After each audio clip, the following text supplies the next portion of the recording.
Good morning दोस्तों।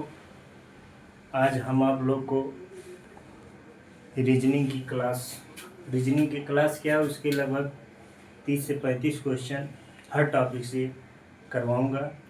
जैसे उसमें मिक्स क्वेश्चन रहेगा, टॉपिक वाइज क्वेश्चन नहीं रहेगा और ये चीज़ें अनवरत चली जाएंगी। लगभग 1000 क्वेश्चन मैं इसको करूँगा।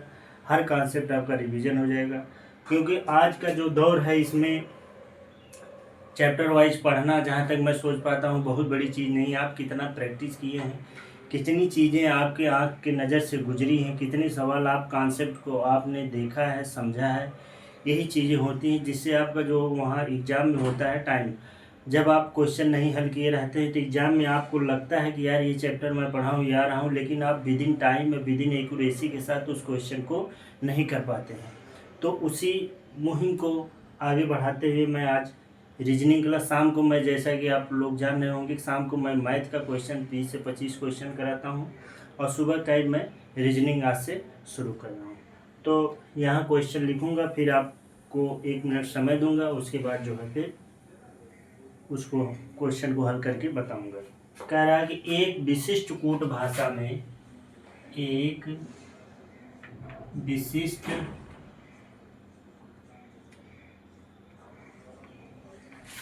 कूट भाषा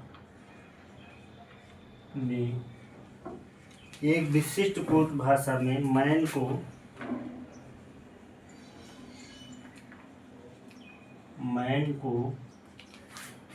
1251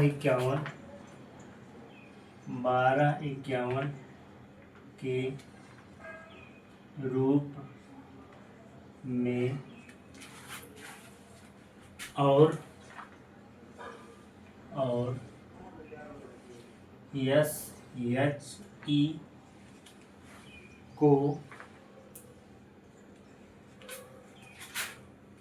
1117 के रूप में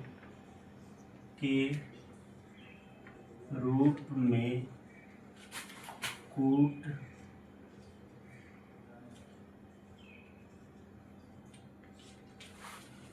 किया जाता है।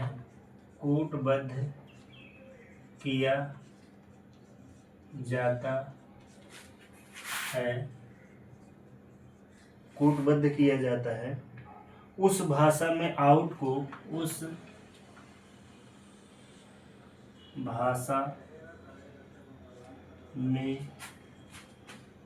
OUT आउट को किस प्रकार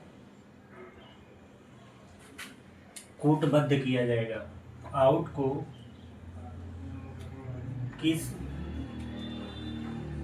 प्रकार कूटबद्ध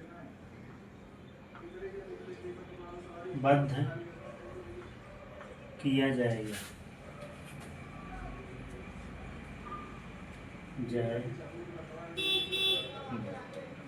अब देखिए, अब इसका ऑप्शन देख लीजिए। ए जो दिया है 15-20, बी जो दिया गया है 17, 21,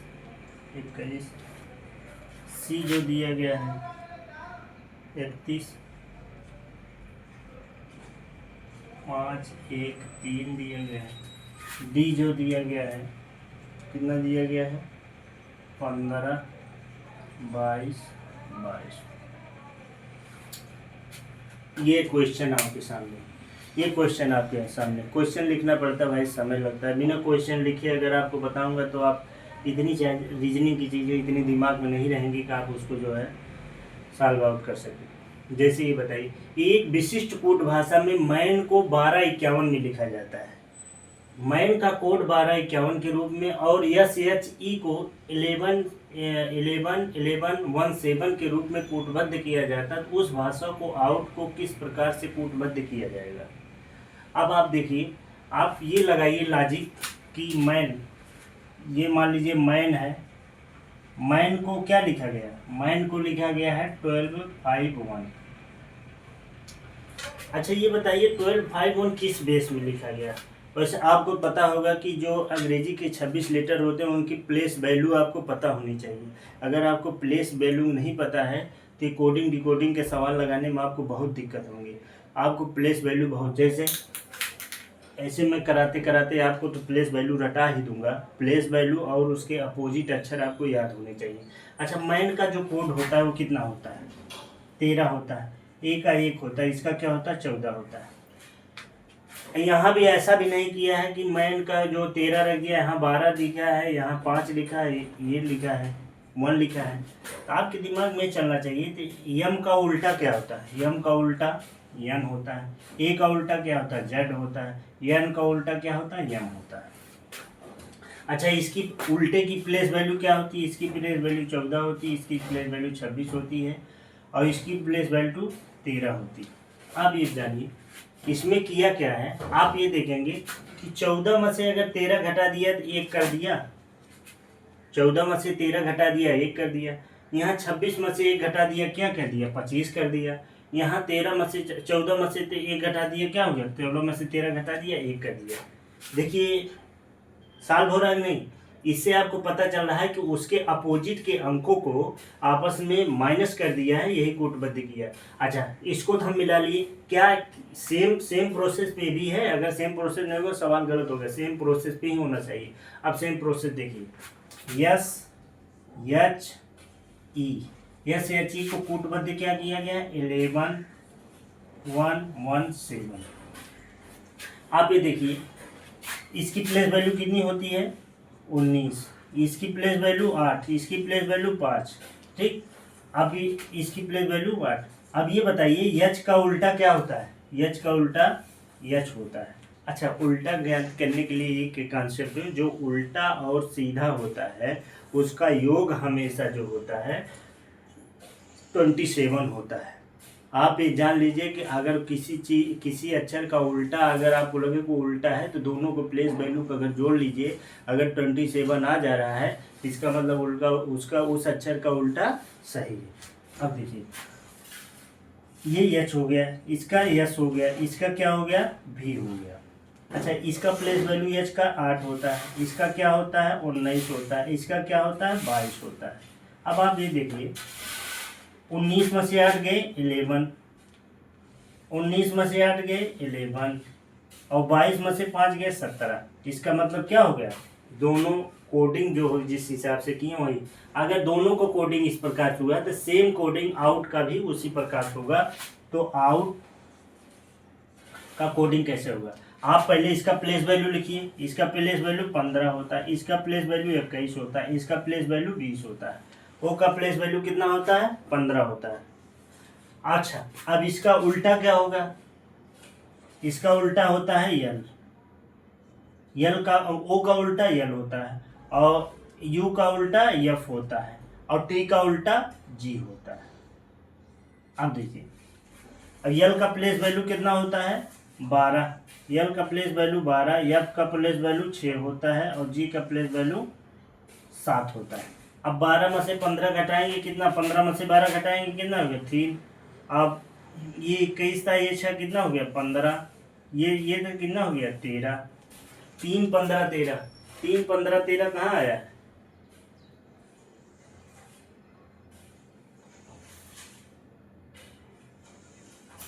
हाँ, 3 हो गया, 15 हो गया, 13 हो गया। ये देखिए ऑप्शन सही है।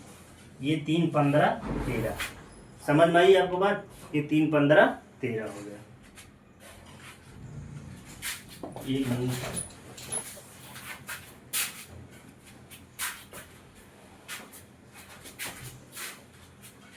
3 15 13। अब देखिए ये सवाल हो गया।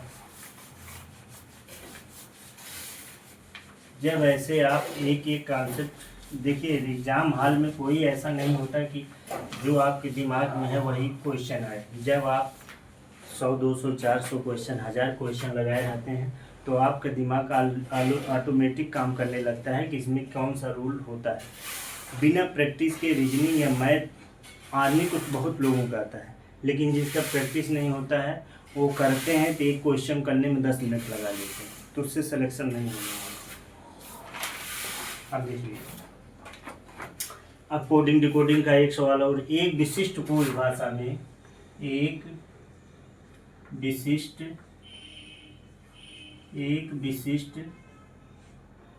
कूट भाषा में, एक विशिष्ट कूट भाषा में ब्रिंग को BRING, ब्रिंग को 29957 के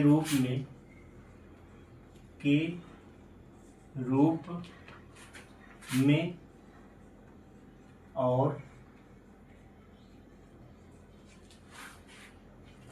इस्माइल MILE, इस्माइल को 14935, इस्माइल को 14935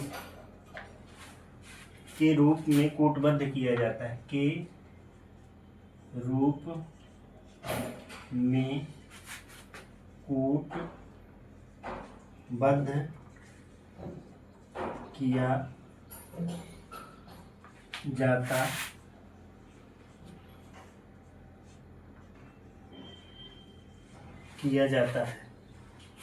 तो फॉरगिव के लिए क्या कूट होगा?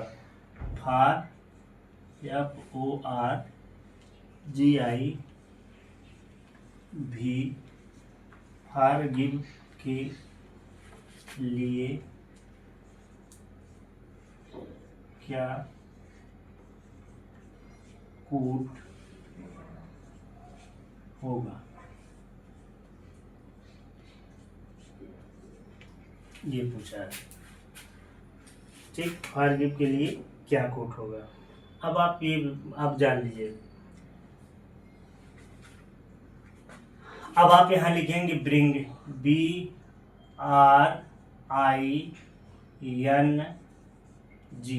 ब्रिंग का क्या लिखा गया है? 2957। अब इस्माइल का क्या लिखा गया है? SMILE। इस्माइल का लिखा गया है 14935। तो हमको पूछा कि इसका है फॉरगिव का, FORGIVE,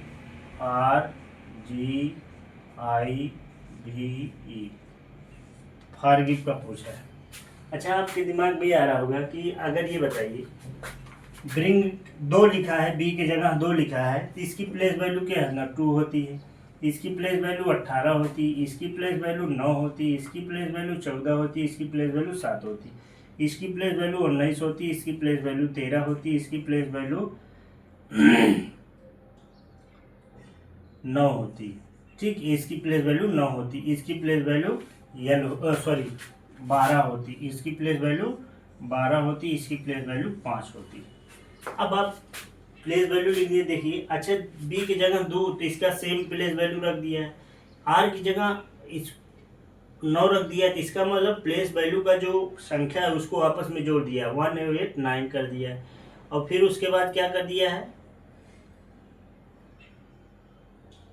हाँ, एक संख्या में भूल गया, 29 95 57, ये देखिए। अब उसके बाद आई की जगह क्या कर दिया है? प्लेस वैल्यू इसका 9 रख दिया, जो 2 डिजिट में है, जो जिसका प्लेस वैल्यू 2 डिजिट में है उसको आपस में जोड़ दिया गया। अब एन का 14 क्या कर दिया? 15 कर दिया। जी का क्या? 7 कर दिया। 19 का क्या कर दिया? 20 हो गया। 19 का 20 हो गया है। 19 का 20 नहीं, ये दोनों संख्या 9 1 10, 10 का क्या हो गया? 10, तो इसका एक क्या लग गया? यही 1 लग दिया। 13 का 14, मतलब 1 और 3 4 हो गया, 4 रख दिया। 9 रख दिया, 1 और 2 कितना होगा? 3 हो गया, 5 कर दिया। अब ऐसे ही आप देखिए, फॉर का क्या, यप का क्या होता है? 6 होता है। ओ का क्या होता है? 15 होता है। आर का क्या होता है? 18 होता है। जी का क्या होता है? 7 होता है। आई का क्या? 9 होता है। भी का 22 होता है। ई का क्या होता है? 5 होता है। अब जो सिंगल डिजिट में है तो उसको वही प्लेस वैल्यू सेम वही रख देंगे, तो 6 हो जाएगा। 105 क्या हो जाएगा, 6 हो जाएगा। 108 9 हो जाएगा, 7 हो जाएगा, 9 हो जाएगा, 2 4 हो जाएगा, 5 हो जाएगा। इसका मतलब आंसर कितना है, 6 9 7 9 4 5। इसकी क्या आ गया, ये आ गया।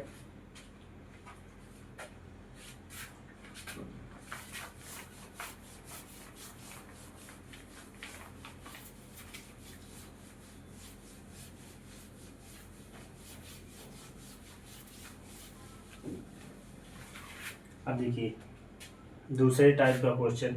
एक निश्चित कोड भाषा में एक निश्चित कोड भाषा में एक निश्चित कोड भाषा में she is girl, SHEC is girl, GIRL she is girl को 739 के रूप में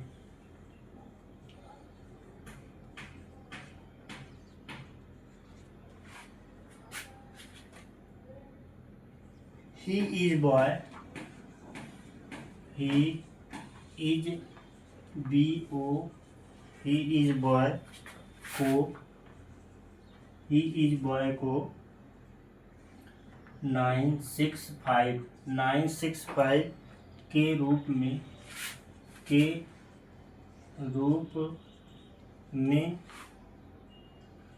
कोडित किया गया है।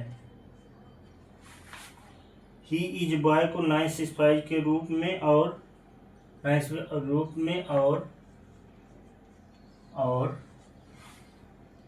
गर्ल इज टॉल, GIRL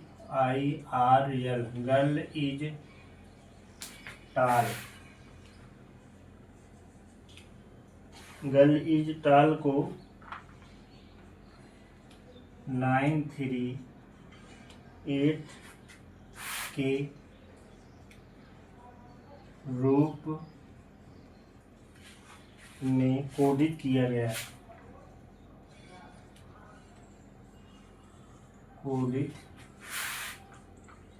किया गया है।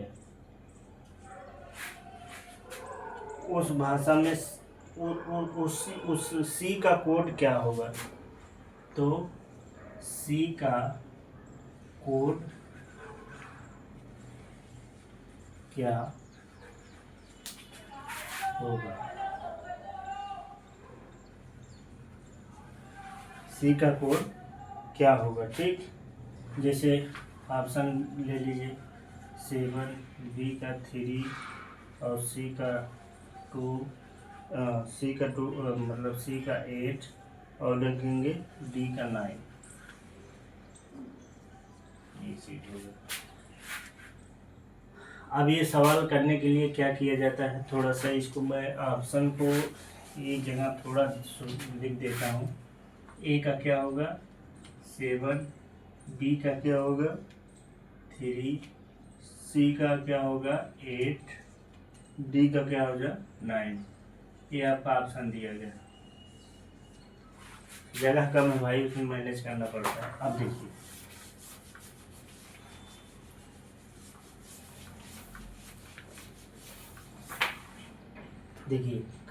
इस प्रकार के सवाल कैसे लगाए जाते हैं। लगाने तो आदमी बहुत जल्दी में लगा देगा, लेकिन इसको आपको समझाने के लिए मैं पूरा प्रोसेस के हिसाब बताऊंगा। सी इज गर्ल, आप लिखिए एक जगह she is girl, GIRL। She is girl को क्या लिखा जाता है 739 के रूप में। ही इज बॉय, उसके बाद क्या he is boy, he is boy को क्या लिखा जाता है 965। ही इज बॉय को 965। Girl is tall, GIRL, girl is टाल, क्या लिखा जाता है? 938, 938 लिखा जाता है। इसको आप मान लीजिए क्वेश्चन नंबर फर्स्ट, इसको आप मान लीजिए क्वेश्चन नंबर सेकंड, इसको आप मान लीजिए क्वेश्चन नंबर थर्ड। ठीक। अच्छा, आप ये सोचिए कि जैसे अगर आप इस प्रकार के सवाल को क्या होता है, जैसे आप इसका कंपेरिजन फर्स्ट का और सेकंड करेंगे तो राइट हैंड साइड का और लेफ्ट हैंड साइड का अलग अलग कंपेरिजन करते हैं, देखते हैं कि लेफ्ट हैंड साइड में कौन अक्षर मेल कर रहा है, राइट हैंड साइड में कौन अक्षर मेल कर रहा है, उसको आप लिख लेते हैं। जैसे अगर हम दोनों समीकरण को लें, इसमें आपको इज दिख रहा है, इसमें इज दिख रहा है, तो इसमें 9 दिख रहा है, इसमें 9 दिख रहा है, इसका मतलब इज का कोड क्या है? इज का कोड क्या है? 9 है। अब देखिए, आपको सी निकालना है, तो गर्ल का कंपेरिजन देखिए, और किसी में गर्ल है जी, पहला और तीसरा समीकरण देखेंगे तो इसमें गर्ल है और इसमें गर्ल है। अब देखेंगे इसमें 3 है, इसमें 3 है, तो गर्ल क्या हो गया? 3 हो गया। गर्ल क्या हो गया? 3 हो गया। अब ये बताइए, अगर ईज का कोड आपको मिल गया 9 और गर्ल का कोड आपको 3 मिल गया, तो सी का कोड कितना हो गया? 7। सी का कोड कितना हो गया? 7। यही आपसे पूछ रहा है। क्या पूछ रहा है? यही आपसे पूछ रहा है। तो इसका आंसर क्या हो जाएगा? ए। समझ में आया? अगर नहीं समझ में आ रहा है तो धीरे धीरे चीजें समझ में आएंगी। एक दिन इस प्रकार क्वेश्चन रोज आएंगे, क्योंकि मिक्स क्वेश्चन करा रहा हूँ।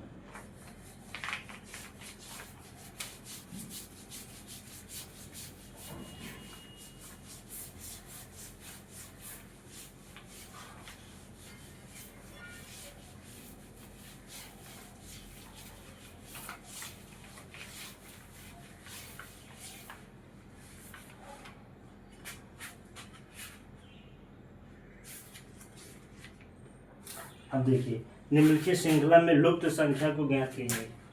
निम्नलिखित श्रृंखला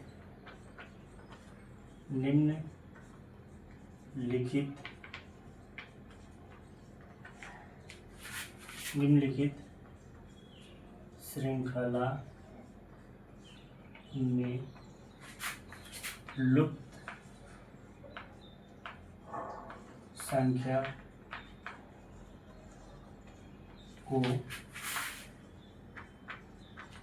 ज्ञात कीजिए।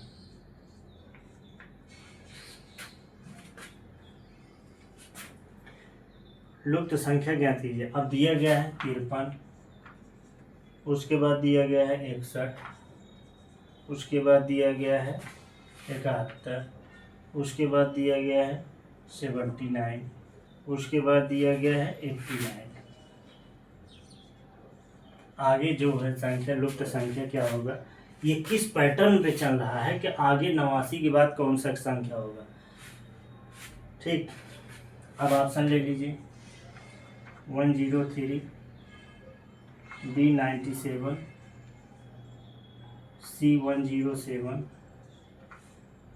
D 101। जी। अब आप ये बताइए कि इसमें कौन सा पैटर्न फॉलो हो रहा है। अच्छा, आपको ये समझ में आ रहा होगा कि 63 से 61 किया कितना होगा? +8 करेंगे तो 61 हो जाएगा। अब 61 से 71 होने में क्या करेंगे? +10 करेंगे। यहाँ 8 कर दिए, यहाँ 10 कीजिए। अच्छा, अब 71 से 79 होने में कितना हो गया? +8 हो गया। अब 79 से यहाँ होने में +10 हो गया। इसका मतलब पहले +8 हो रहा है, उसके बाद +10 हो रहा है। अगर यहाँ +10 हुआ तो यहाँ +8 होगा, +8 होगा तो 89 में जो है क्या नाम के 8 करेंगे तो 97 आ जाएगा। क्या आ जाएगा? 97। क्या आ जाएगा? 97 आ जाएगा।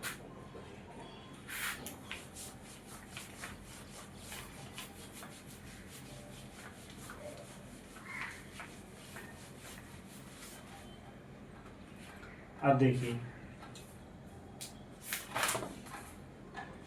निम्नलिखित श्रृंखला की में गलत संख्या ज्ञात कीजिए। निम्नलिखित श्रृंखला में निम्नलिखित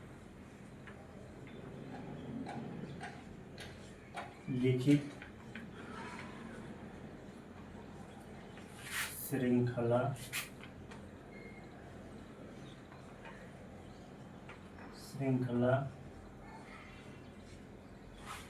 में गलत संख्या ज्ञात कीजिए।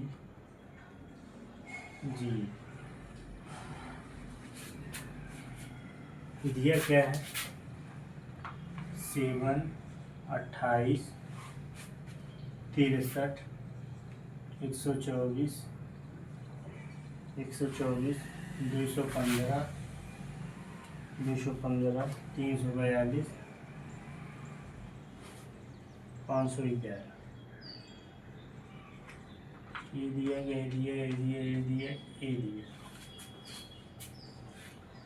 कह रहा है कि इसमें कौन सा ऐसा है जोड़ा है, कौन सा संख्या ऐसा है कि जो सभी संख्याएं सेम पैटर्न जो है क्या नाम फॉलो कर रहा है, लेकिन ये जो एक कोई संख्या है वो सेम पैटर्न फॉलो नहीं कर रहा है।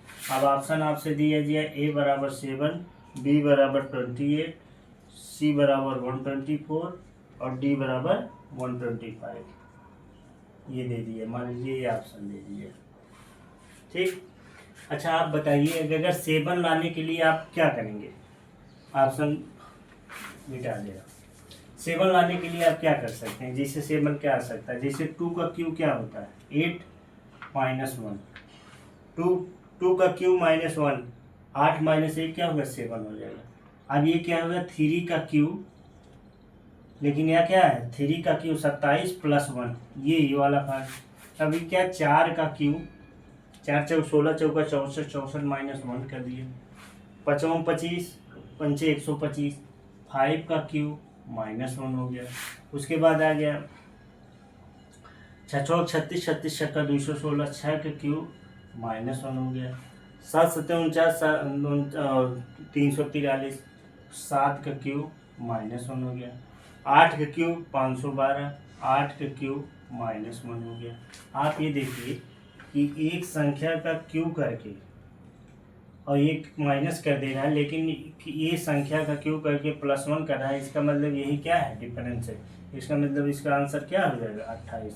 28 जो है गलत पैटर्न फॉलो कर रहा है और ये सभी सेम पैटर्न फॉलो कर रहे हैं।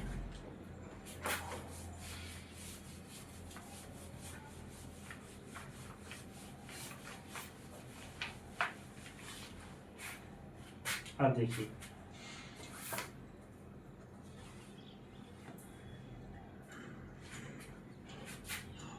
अब जैसे ये बताइए, आपसे कह दिया जाए कि ZIA सॉरी Z1A है, उसके बाद ये X2D है, X2D है, V6G है, V6G है, T इससे लिखता हूँ जिससे एक लाइन आ जाए। Z फर्स्ट A है, X2D है, V6G है, T21J है, R88M है, P45P है।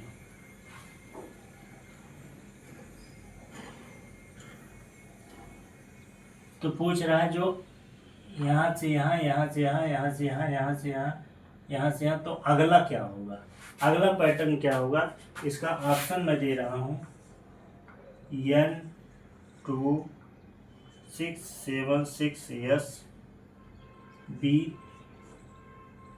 T सॉरी बी जो दे दिया N2676T ये कर दिया। उसके बाद सी कर दिया आपका T267N कर दिया। डी कर दिया T2676N कर दिया। अच्छा ये बताइए जेड से एक्स हो गया, ये 26 था ये 24 हो गया, कितना माइनस हो गया 2। 24 से ये 22 हो गया, 2 माइनस, यहाँ से 2 माइनस 20, यहाँ 18 और यहाँ 16, 16 में से यहाँ क्या होगा 14। यह साथ पहला अक्षर जो यहाँ आएगा, आगे का जो सीक्वेंस आएगा यहाँ पहला अक्षर यन आएगा। अब ऑप्शन में पहला अक्षर यन क्या है, ये या तो ये होगा या तो होगा, ये क्या हो गया कैंसिल हो गया। अब आप देखिए लास्ट डिजिट देखिए, ए का डी हो गया तो ए का 1 होता है, इसका क्या होता है 4 होता है, 3 जोड़ दिया, 4 में फिर 3 जोड़ गया 7, 7 में 3 10, 10 3 13, 13 3 16, 16 3 19, अर्थात उसकी जो ये संख्या है उसके लास्ट में क्या है यस आएगा। तो कौन सा ऑप्शन है जो यन से शुरू हो लास्ट से यस से खत्म हो, यही वाला, इसका मतलब ये यस आ गया। समझ में आ गया।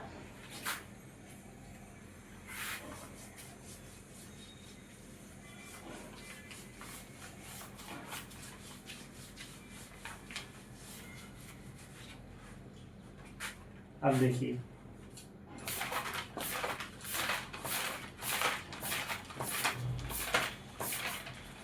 बहुत क्वेश्चन है। यदि निम्नलिखित प्रत्येक संख्या के मध्य अंकों को 4 घटा दिया जाए, जैसे ये देखिए ये सवाल दिया गया है 8 9 6 और दिया गया है 7 6 8 और दिया गया है 2 8 4, उसके बाद किया गया है 3 7 9, उसके बाद दिया गया है 6 9 5, ये दिया गया है। इसमें कहा है क्या कहा है, यदि प्रत्येक संख्या के मध्य के अंकों से, यदि प्रत्येक संख्या के मध्य के अंकों से 4 घटा दिया जाए, रीजनिंग का सवाल है, ये दिया गया इतना नंबर कह रहा है कि यदि प्रत्येक संख्या के मध्य संख्या क्या होगा 9 होगा 6 होगा 8 होगा 7 होगा 9 होगा, 4 घटा दिया जाए है, 4 घटा दिया जाए और फिर अंकों की स्थिति उल्टी कर दी जाए, 4 घटाने के बाद उल्टा कर दिया जाए अंकों की स्थिति, उल्टा कर दी जाए, तो निम्न में से उसमें कौन सा मध्य संख्या का पहला अंक होगा। अच्छा मध्य संख्या का, जब इसको 4 घटा के इनको उल्टा कर दिया जाएगा, उल्टा कर दिया जाएगा, उल्टा कर दिया जाएगा, उल्टा कर दिया जाए, तो जो इतने नंबर इनके मध्य की संख्या, जो बीच की संख्या होगी उनका पहला अंक क्या होगा। अच्छा इसके बीच की संख्या क्या होगी, जैसे अगर ये 2 लोग इधर हो गए 2 लोग इधर, बीच में तो ही बचा, ऐसे 2 लोग इधर हो गए 2 लोग इधर हो गए, बीच में ही हो गया। अब पूरा ना करके आप बताइए इसमें इसको उलट देंगे, अब अगर इसको उलट देंगे तो 404 हो जाएगा, फिर 8 आ जाएगा और 4 घटाएंगे 4 आ जाएगा 2 आ जाएगी, इसकी पहली संख्या क्या आ जाएगी 4 आ जाएगी। यही पूछ रहा है जो मध्य की संख्या होगी जब उसको 4 घटा के पलट देंगे तो पहली संख्या किससे शुरुआत होगी, वही 4 आएगा। रीजनिंग का सवाल है, कोई किसी भी कॉन्सेप्ट पे कुछ भी बना सकता है। वो रीजनिंग मतलब होता है तर्क शक्ति, आप दिमाग कितना लगा ले जा रहे हैं।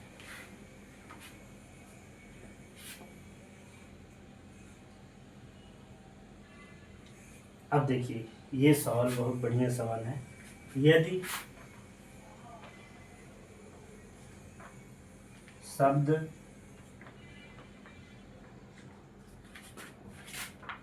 ACIDENTALL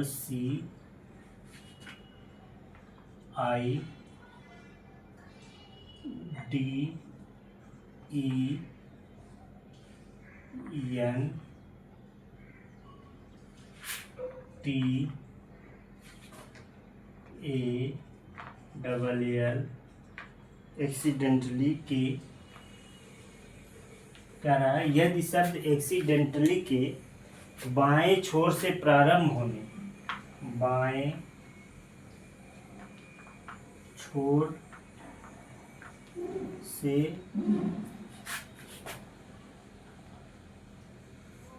प्रारंभ,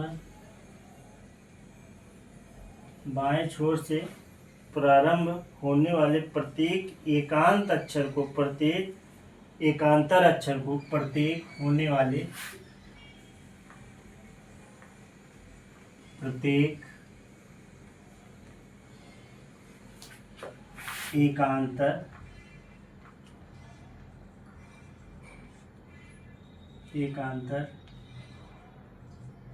अक्षर को, प्रत्येक एकांतर अक्षर को छोटे अक्षरों में लिखा जाता है, छोटे अक्षरों में लिखा जाता है, छोटे अक्षरों में लिखा जाता है, छोटे अक्षरों में लिखा जाता है। शेष सभी को बड़े अक्षरों में लिखा जाता है, शेष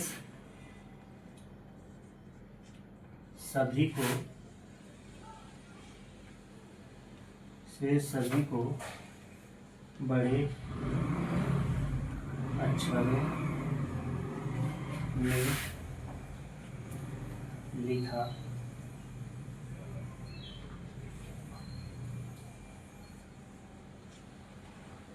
से सभी अक्षरों को बड़े अक्षरों में लिखा जाता है। तो इस प्रकार बनने वाले नए शब्द, तो इस प्रकार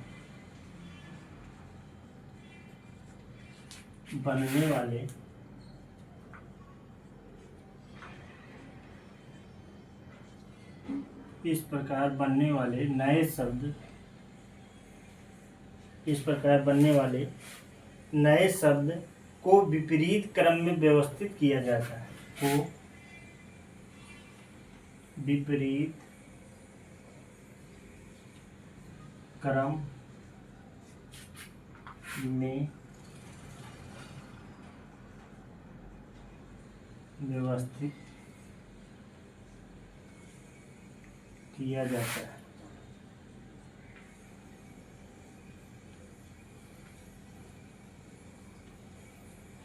व्यवस्थित किया जाता है। कौन सा अक्षर दाएं से चौथा, कौन सा अक्षर दाएं से चौथा,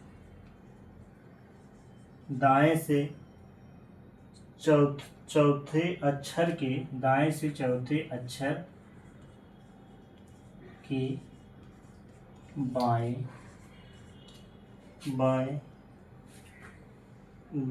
दाएं से चौथे अक्षर के बाएं से सातवां अक्षर कौन होगा?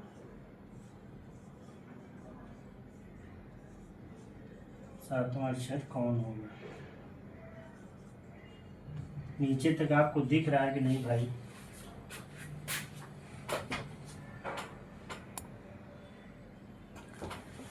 दिख रहा है। ये कौन होगा? अच्छा, आप इस चीज को अब जानिए। आपसे पूछ के आ रहा है, अगर आपसे ये पूछ रहा है कि अगर इसके हर दूसरे अक्षर को छोटे लेटर में बदला जाए और उसको पलट दिया जाए तो उसके दाएं से चौथे अक्षर के बाएं सातवां अक्षर कौन सा होगा? अब इसको आप अगर एग्जाम हॉल में करेंगे, इसका हर दूसरा लेटर बदलेंगे, उसके बाद इसको पलटेंगे, फिर आप उसके बाद इसको गिनेंगे बाएं से दाएं चौथे, इसमें आपको बहुत समस्या होगी। इसके लिए एक है कि कह रहा है कि दाएं से चौथा अक्षर, अगर दाएं से चौथा R7 राइट से चौथे अक्षर के बाएं से सातवां, यल से सातवां, अगर राइट और लेफ्ट दोनों डिफरेंस है तो दोनों को जोड़ दिया जाता है। क्या हो जाएगा? R बराबर 11। जो पहला अक्षर होता है उसी को लिख लेते हैं। लेकिन अब R बराबर 11 क्या लिखेंगे? लेकिन इसको उलट दिया जाता है तो इसको भी उलट दिया जाएगा, तो क्या हो जाएगा? लेफ्ट 11।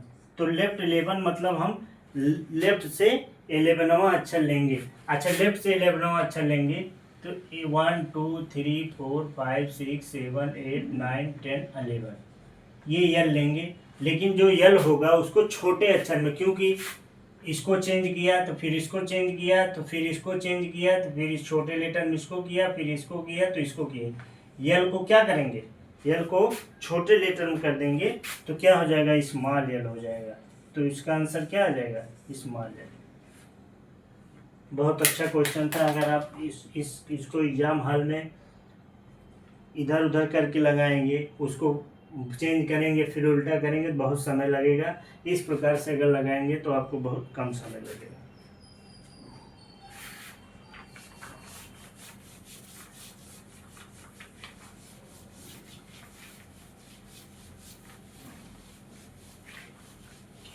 अब देखिए आपको करा रहा हूं मैं।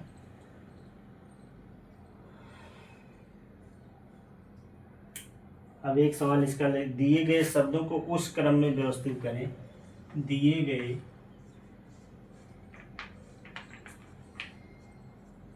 शब्दों को उस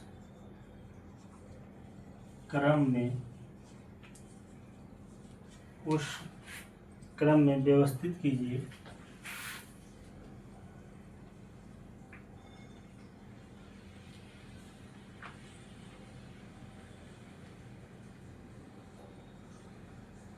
उस क्रम में व्यवस्थित कीजिए जिसमें शब्दकोश आते हैं।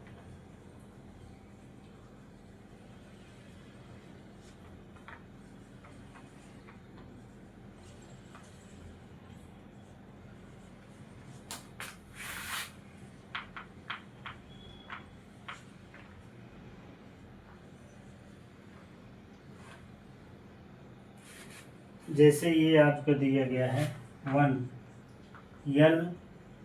LID, दूसरा दिया गया LICK, तीसरा दिया गया है LIEN, चौथा दिया गया है LIC दिया गया, पांचवा दिया LIEU, पांचवा दिया है LIEU, ये दिया। ठीक। अच्छा, आपसे ये पूछ रहा है कि ये जो शब्द लिखे गए हैं डिक्शनरी के हिसाब से इनका पोजीशन क्या होगा। अच्छा देखिए, डिक्शनरी के हिसाब से इसका भी पहला अक्षर यल, इसका भी पहला अक्षर यल, इसका भी पहला अक्षर यल, तो शुरुआत सेम होगा। इसका दूसरा अक्षर आई, इसका दूसरा अक्षर आई, इसका दूसरा अक्षर आई, इसका दूसरा अक्षर आई, ये भी हो गया। अब तीसरे अक्षर लेंगे। पहले पहला अक्षर देखते हैं, दूसरा अक्षर देखते हैं। जो वर्णमाला में पहले स्थान पर होगा वो पहले आएगा, वही चीज़ पूछ रहा है। तो तीसरा अक्षर डी हो गया, इसमें तीसरा अक्षर सी हो गया, इसमें तीसरा अक्षर ई हो गया, इसमें तीसरा अक्षर सी हो गया, इसमें तीसरा अक्षर सी हो गया। अच्छा ये बताइए, तीसरा अक्षर डी है, इसमें तीसरा अक्षर सी है, इसमें तीसरा अक्षर ई है, तो तीसरा अक्षर सी है, इसका मतलब ये पहले आएगा ना, ये पहले पोजीशन पा गया, ये पहले पोजीशन पा गया। उसके बाद तीसरा ये आ गया सी, उसके बाद डी ई, उसके बाद ये आ गया, दूसरे पोजीशन पर आ गया। अब उसके बाद आपका क्या आ जाएगा,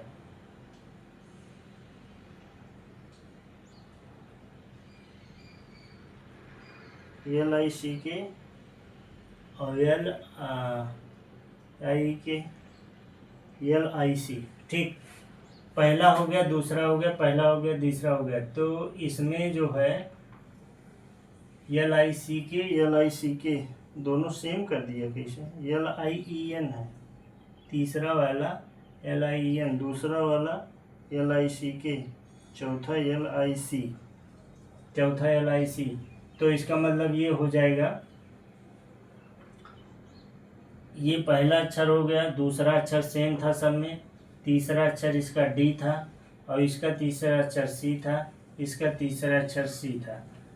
अब इसके बाद ये फर्स्ट आएगा, ये सेकंड आएगा, ये थर्ड आएगा, ये फोर्थ आ जाएगा।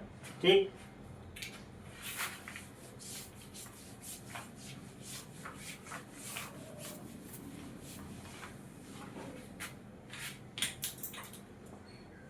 अब देखिए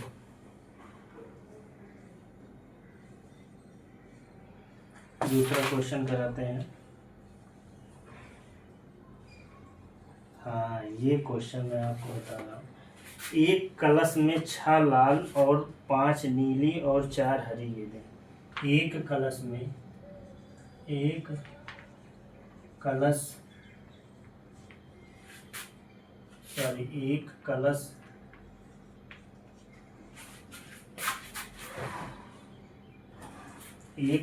में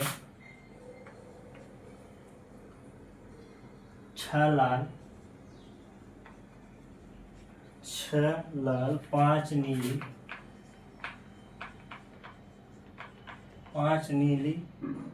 और 4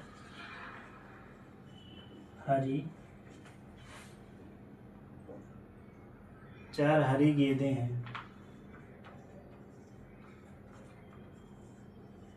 4 हरी गेंदें हैं।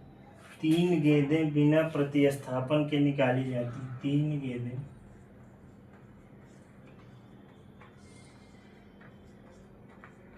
बिना प्रतिस्थापन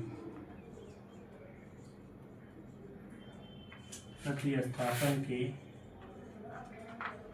निकाली जाती है। बिना प्रतिस्थापन के निकाली जाती हैं। प्रायिकता ज्ञात कीजिए कि तीनों अलग अलग रंग हैं। प्रायिकता ज्ञात कीजिए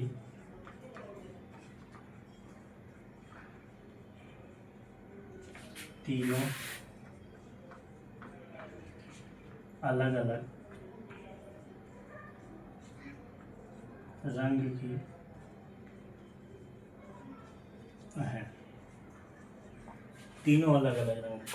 जैसे आपको मान लीजिए, जैसे आपको दिया गया है कि एक कलश है, ठीक। एक कलश था, उसमें 6 रेड गेंदें थी और 5 ब्लू गेंदें थी और 4 जो है ग्रीन गेंदें थी। इसमें भरी गई, ठीक।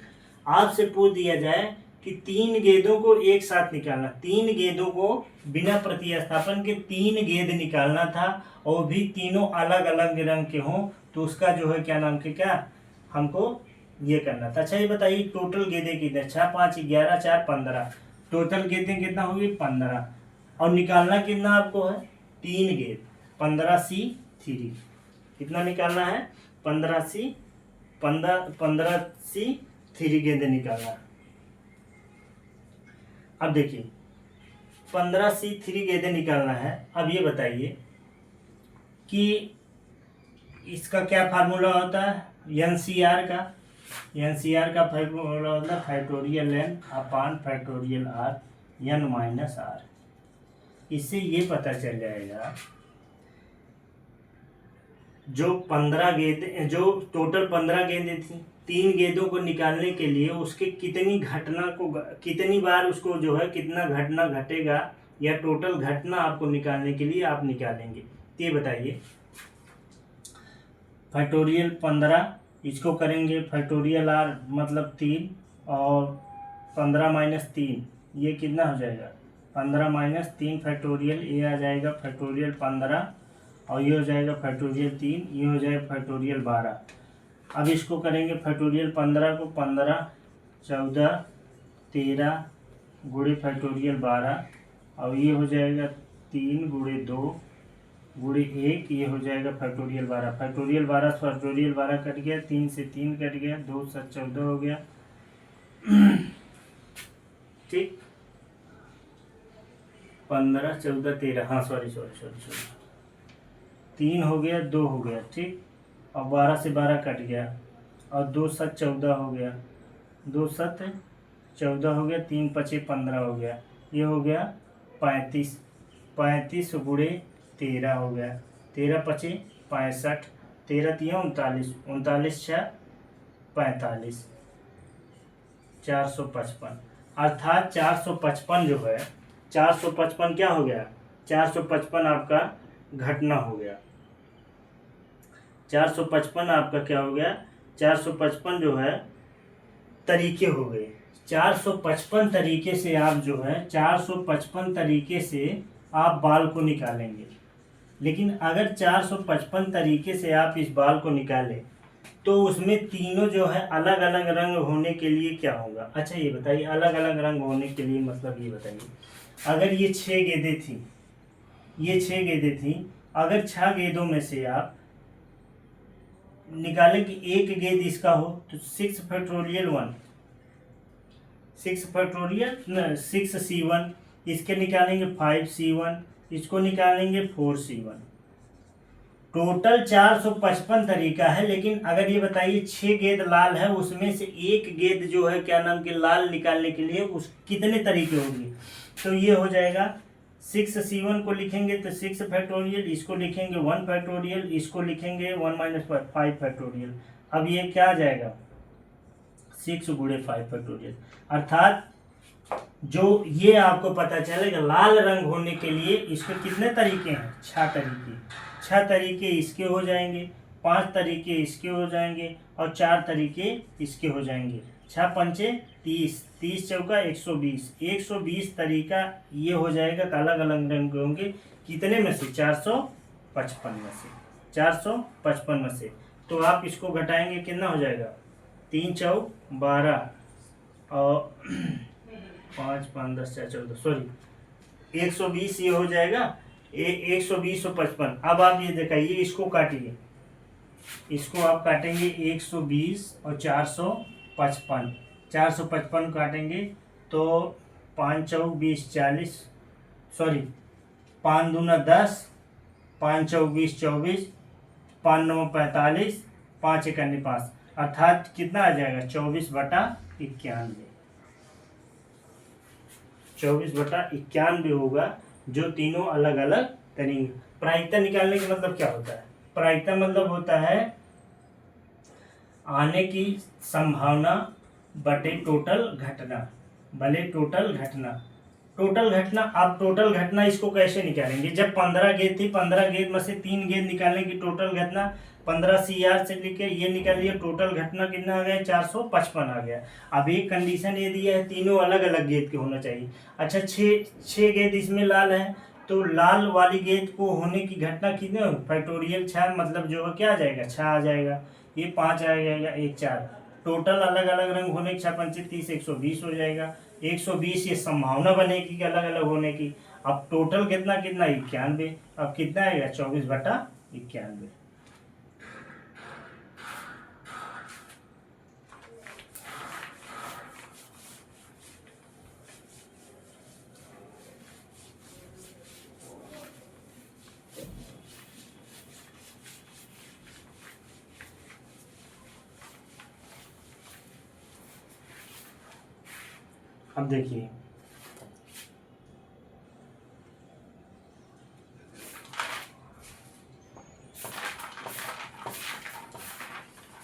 अब देखिए, मान लीजिए अब दूसरा सवाल है, एक ठोस वस्तु के घोड़े।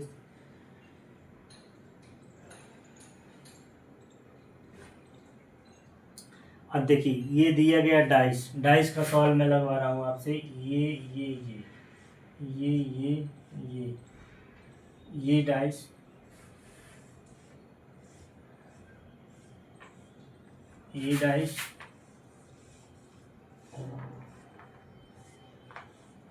ये डाइस,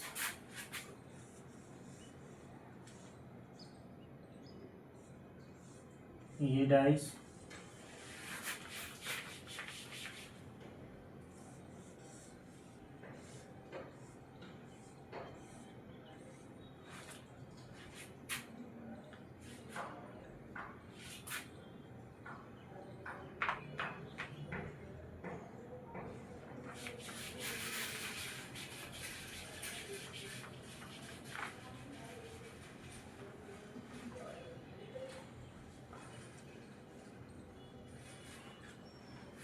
ये हो गया। मान लीजिए ये दिया गया है, ये दिया गया है, डबल दिया गया है, एक पासे की स्थिति दिखाई गई, ये सिंगल दिया गया है, एक डबल दिया गया है, ये ट्रिपल दिया गया है, ये ट्रिपल दिया गया है, 3 बिंदु दिया गया है, 4 बिंदु दिया गया है, ये डैश कर दिया गया। उसके बाद ये डबल बिंदु दिया गया है, ये सिंगल दिया गया, ये क्रॉस दिया गया। अब इसमें पूछ रहा है कि दो बिंदु के विपरीत, बिंदु दो के विपरीत कौन सी संख्या होगी। बिंदु दो के विपरीत,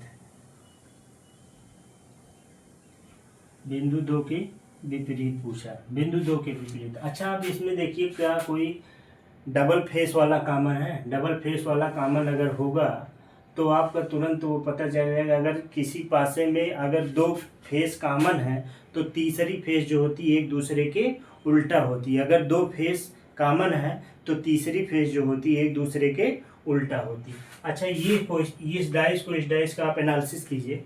आप देखेंगे कि यहाँ 30, यहाँ 3, यहाँ सिंगल, इसका मतलब दो जो है क्या नाम, दो फेस कॉमन है तो तीसरा फेस 2 है, इसका मतलब 4, तो दूसरे का जो उल्टा हो जाएगा वो 4 हो जाएगा।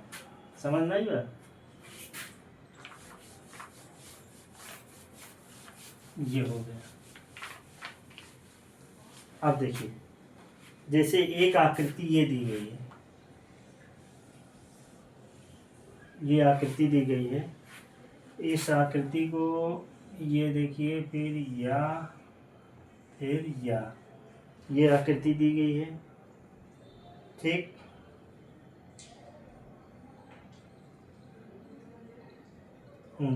उसके बाद आकृति में क्या किया है, ये टोटल ये दे दिया गया है। उसके बाद यहाँ से यहाँ, यहाँ से यहाँ, फिर यहाँ से यहाँ, फिर यहाँ से यहाँ, ये आकृति दिया है। आकृतियों में सीधी रेखाओं की संख्या, आकृति में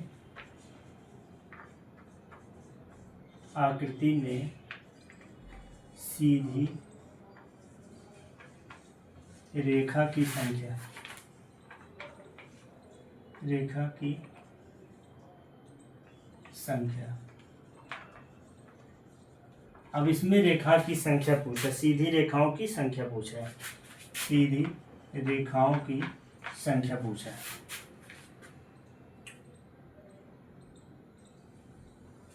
अच्छा, रेखा कितने प्रकार के होते हैं। एक तो होता है हॉरिजॉन्टल,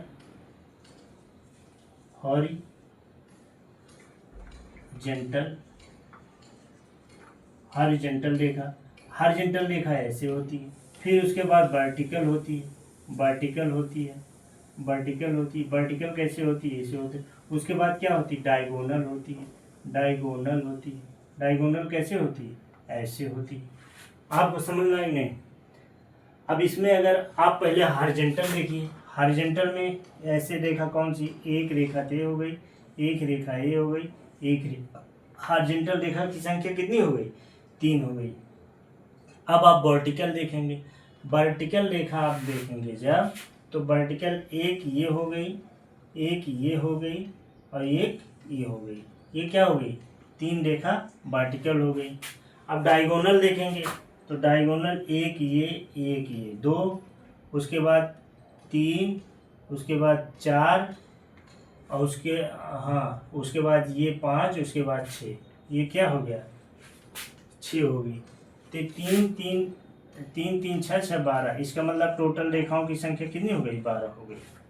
समझ में आई बात?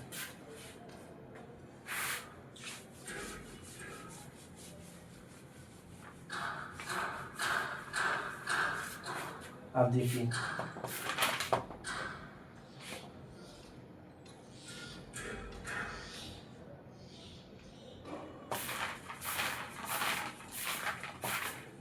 ये बहुत सवाल है।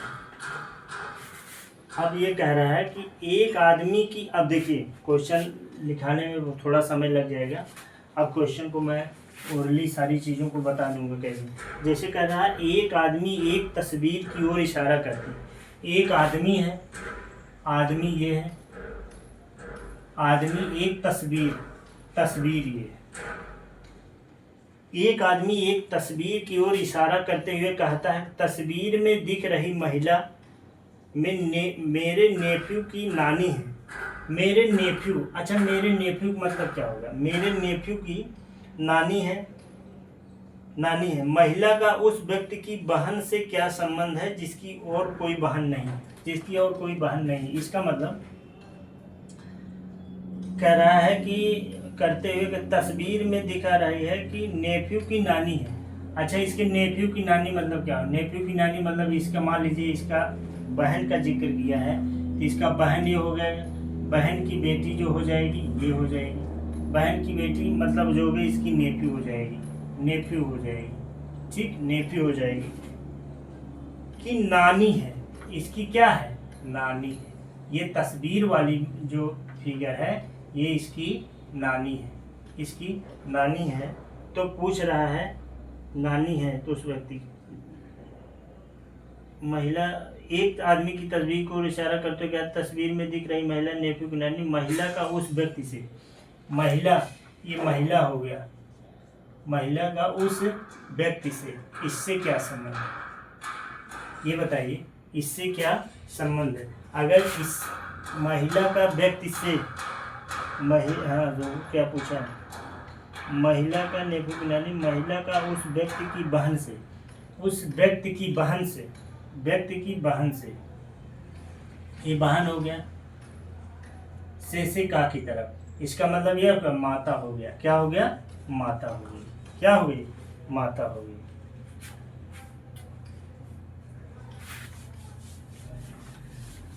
अब दूसरा, ऐसे एक सवाल मैं और बता रहा हूँ। ए बी की बहन है, ए जो है बी की बहन है, ए जो है बहन है, जो गोला मैं गोल करता हूँ वो बहन होता है, ये जो ट्रायंगल बनाता हूँ ये पुरुष का सिंबल है, ठीक। कह रहा है कि ए जो है बी की बहन है, माइनस कर दिया, बहन है, ए बी की बहन है, ए बी की बहन है, सी बी की माता है, सी जो है बी की माता है, सी जो है बी की माता है, सी बी की माता है, डी सी का पिता है, डी जो है सी का पिता है,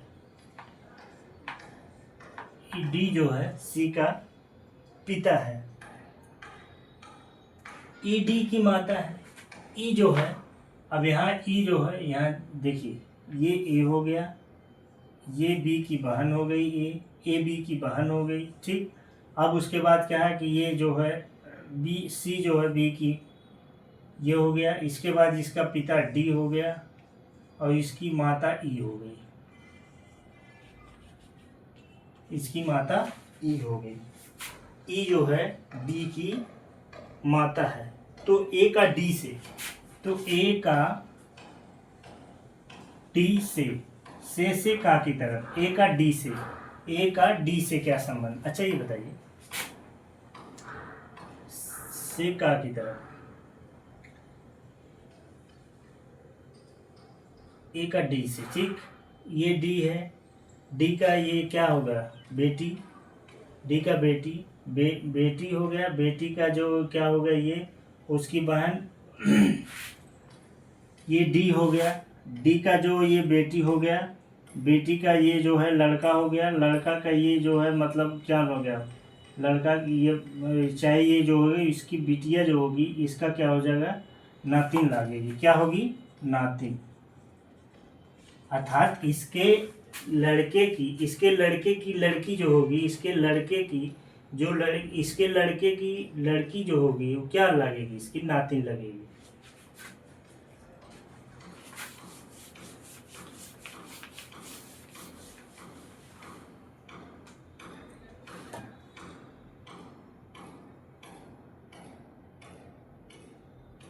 अब जैसे कह रहा है परम बिंदु ए से उत्तर की ओर 8 किलोमीटर चलता है। परम है कोई, परम जो है ये परम है, बिंदु ए से 8 किलोमीटर, देखिए परम है, ये बिंदु ये हो गया, से 8 किलोमीटर उत्तर की ओर, 8 किलोमीटर उत्तर की ओर चलता है, दाएं मुड़ता है। दाएं मतलब क्या होगा?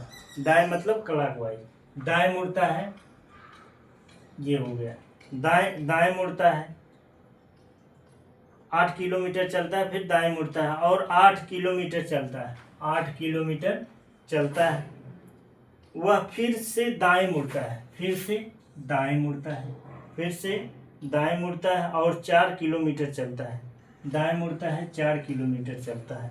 ठीक, दाएं मुड़ता है और 4 किलोमीटर चलता है। अंत में वह दाएं मुड़ता है और बिंदु बी तक पहुंचता है। अंत में वह दाएं मुड़ता है, अंत में दाएं मुड़ता है, बी तक पहुंचता है। बी तक, अंत में बी तक मुड़ता है। बिंदु बी तक पहुंचने के लिए 8 किलोमीटर दूरी, यहाँ से यहाँ तक 8 किलोमीटर की दूरी चलता है। तो उसे कितनी दूरी पर पुनः ए पर जाना होगा, बिंदु ए पर। अच्छा ये बताइए, ये पूरा 8 था, अगर ये 4 है तो ये भी 4 होगा, ये भी 4 होगा। फिर अब इसको ए पे आना है तो इसका मतलब दक्षिण दिशा में कितना चलेगा, 4 किलोमीटर। बी को 4 किलोमीटर ए पर पहुंचने के लिए दक्षिण दिशा में चलना होगा। कितने, दक्षिण दिशा में चलना होगा।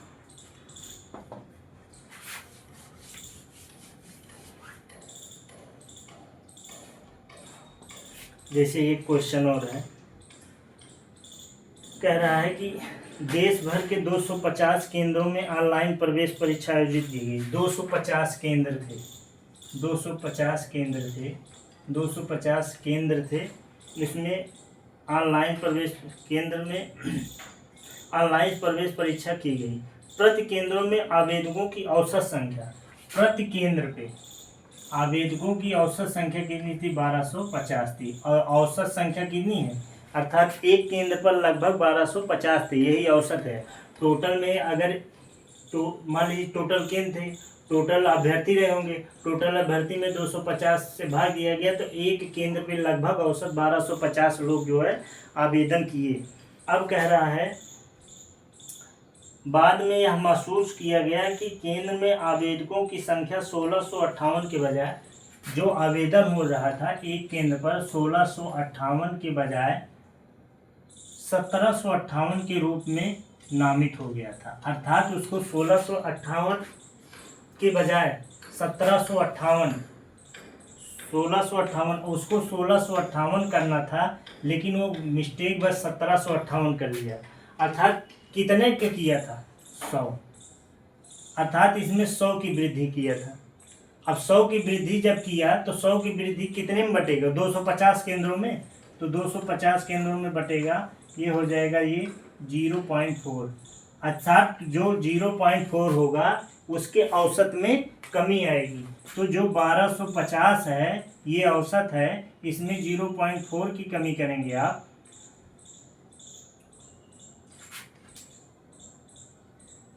-0.4 की कमी करेंगे। जब 0.4 की कमी करेंगे तो इसमें से क्या हो जाएगा, -0.4 क्या हो जाएगा, कट जाएगा, घट जाएगा। तो ये कितना आ जाएगा 0.4 घटा देंगे आप तो कितना आ जाएगा,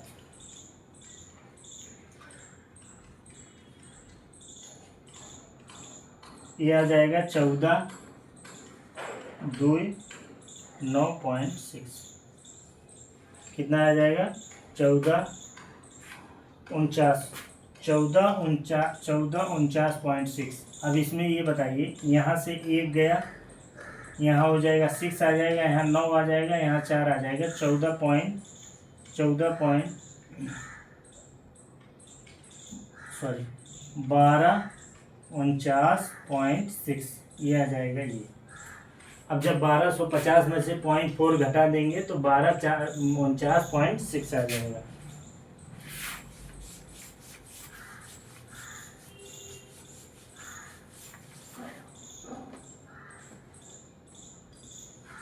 अब देखिए एक सवाल और करा रहा हूँ, सभी गुड़िया रोबोट हैं। जैसे कि सभी गुड़िया रोबोट हैं,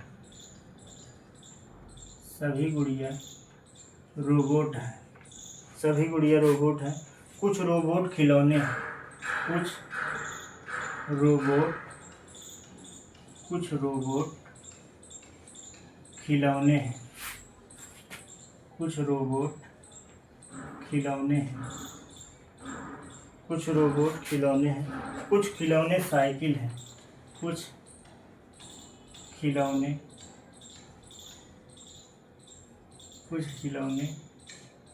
साइकिल है, कुछ खिलौने साइकिल है, कुछ खिलौने साइकिल। ये तो कथन था। अब ये क्या है? निष्कर्ष।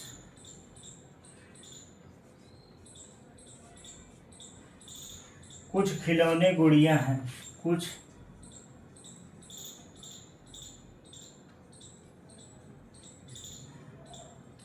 खिलौने गुड़िया हैं, कुछ खिलौने गुड़िया हैं। कोई साइकिल रोबोट नहीं है, कोई साइकिल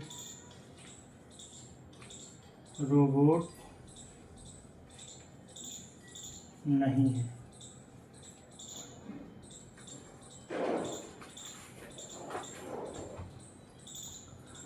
कोई साइकिल रोबोट नहीं है। अब इसमें देखिए, मैं आपको फिगर से बताता हूँ। जैसे क्या है, सभी गुड़िया रोबोट है। जो गुड़िया है, ये गुड़िया जो है, ये रोबोट के अंदर आएगी, ये रोबोट आ जाएगा। सभी गुड़िया रोबोट है। कुछ रोबोट खिलौने हैं, कुछ रोबोट, पहले आप बेसिक बनाएंगे। कुछ रोबोट खिलौने हैं, कुछ रोबोट खिलौने हैं, कुछ रोबोट खिलौने, कुछ खिलौने साइकिल हैं, कुछ खिलौने साइकिल हैं, कुछ खिलौने साइकिल हैं, कुछ खिलौने साइकिल हैं। ठीक। अब इसमें आप देखेंगे, अब आप इसमें देखेंगे, पहला निष्कर्ष करेंगे, कुछ खिलौने गुड़िया हैं। तो कुछ खिलौने गुड़िया हैं, यहाँ गुड़िया और खिलौने मैच कर रहा है? नहीं कर रहा है। तो इसका मतलब ये स्टेटमेंट गलत हो गया। कोई साइकिल रोबोट नहीं है, कोई साइकिल रोबोट नहीं है, कोई साइकिल रोबोट नहीं है, कोई साइकिल रोबोट नहीं है। यहाँ तो कह रहा है कि कोई साइकिल रोबोट नहीं है, पहले में तो सही है, कोई साइकिल रोबोट नहीं है। लेकिन ये फिगर ऐसा भी बन सकता था, और ये फिगर ये ऐसे भी बन सकता था कुछ ये। तो दूसरा वाला स्टेटमेंट गलत आ जाएगा। इसके मतलब ना तो फर्स्ट है ना तो सेकंड, दोनों सही नहीं।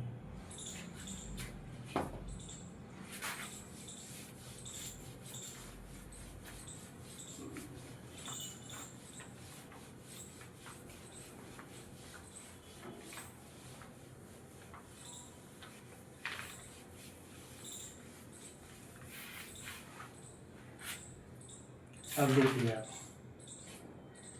कह रहा है कि अब बहुत ज़्यादा लंबा क्लास हो जा रहा है, इसलिए मैं इसको ऑफ कर रहा हूँ। नमस्कार, धन्यवाद।